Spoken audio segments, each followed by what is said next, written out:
Welcome back to Rahman and Rahman Legal Insights. We continue to look at contracts within the e-commerce landscape. With urgency and time constraints, we find that e-commerce is becoming a norm, with the need to execute speedy contracts whilst ensuring it is still legally binding. The COVID-19 lockdown regulations and the Disaster Management Act has left businesses digitizing more than ever. Today, we look at this and the validity of e-signatures. So let's explore what the options are for parties, including contracts, during these times. Contracts normally require three key formalities. 1. The contract must be in the written form. 2. The parties must sign the contract. And 3. A third party must authenticate the contract. Why are these formalities crucial? Well, for 5 simple reasons. Namely, 1. Legal certainty, which is provided by writing. 2. Identification. 3. Attribution. 4. Assent. And 5. Authentication provided by the signature. The formalities may be required either by statute or by the parties themselves.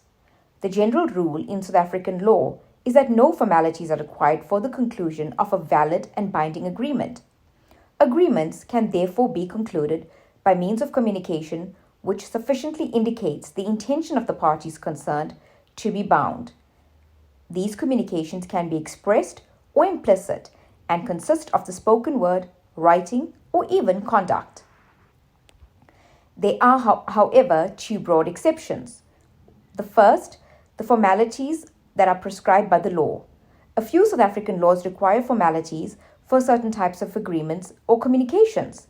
For instance, the Alienation of Land Act requires a contract for the alienation of land to be in writing and signed by the parties. Also, the General Law Amendment Act requires a contract of suretyships to be in writing and signed by the surety.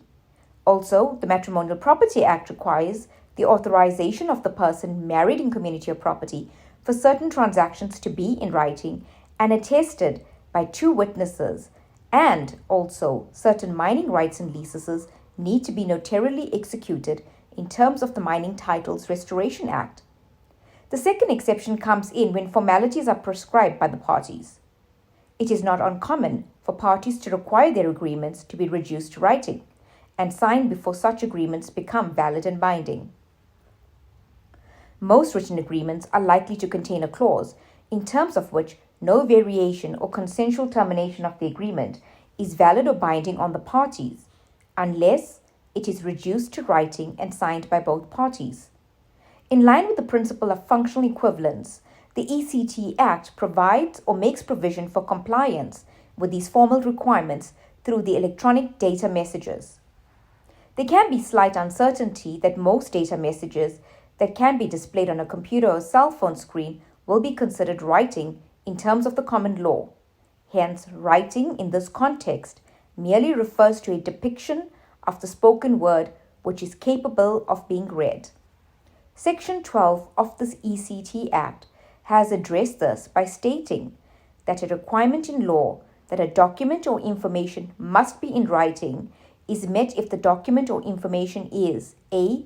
in the form of a data message, or B. accessible in the manner or usable for subsequent reference. These requirements are stricter than those under the common law in that the data message is required to be available for subsequent reference. However, this requirement makes important sense in the context of formalities, the object of which is to provide legal certainty. If a data message is temporary, then it cannot be safe for a subsequent reference. It cannot provide that certainty.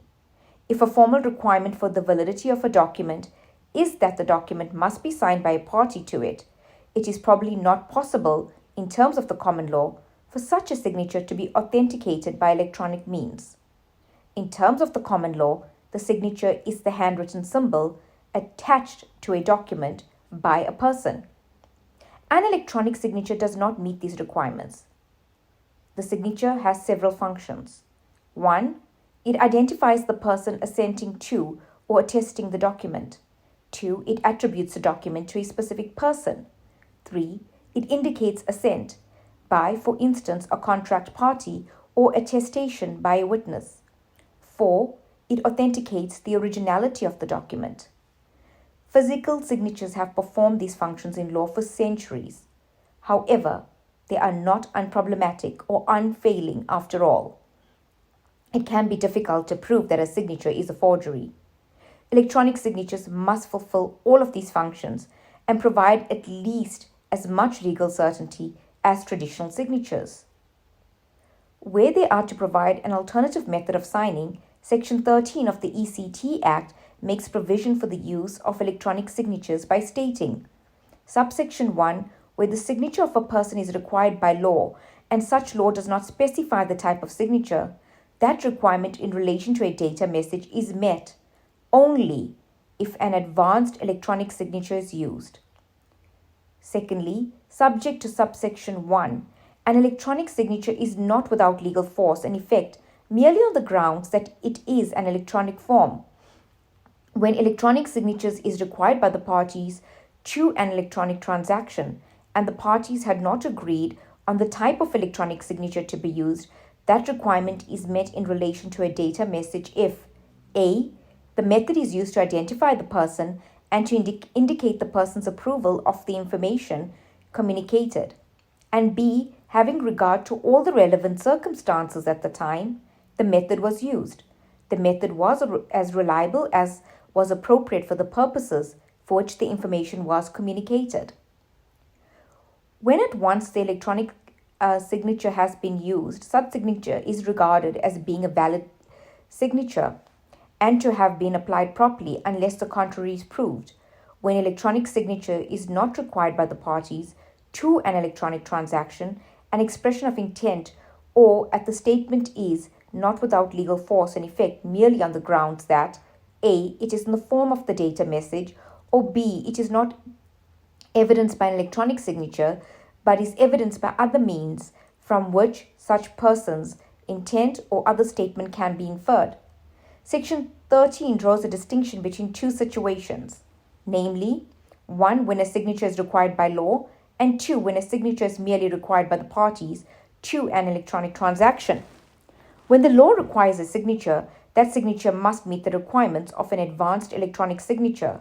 The use of an advanced electronic signature puts the onus of proof and the person attacking the validity or proper application of the signature.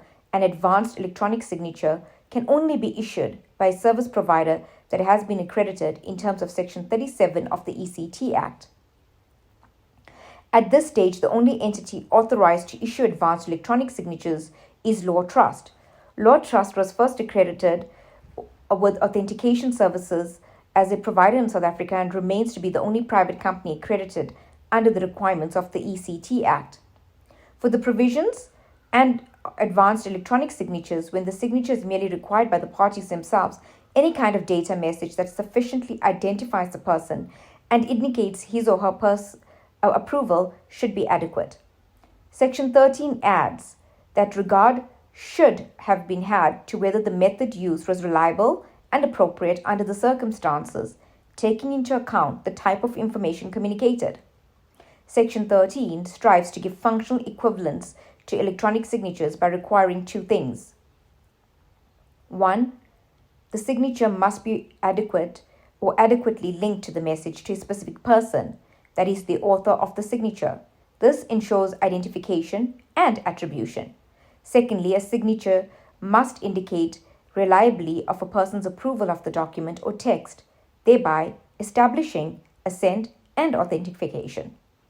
Of course, as is in the case with any other formalities, the parties are free to agree on the kind of electronic signatures that will be regarded as sufficient by them. The law sometimes requires authentication of documents by a trusted third party, such as a notary public. Section 18 of subsection 1 makes provision for this kind of formality.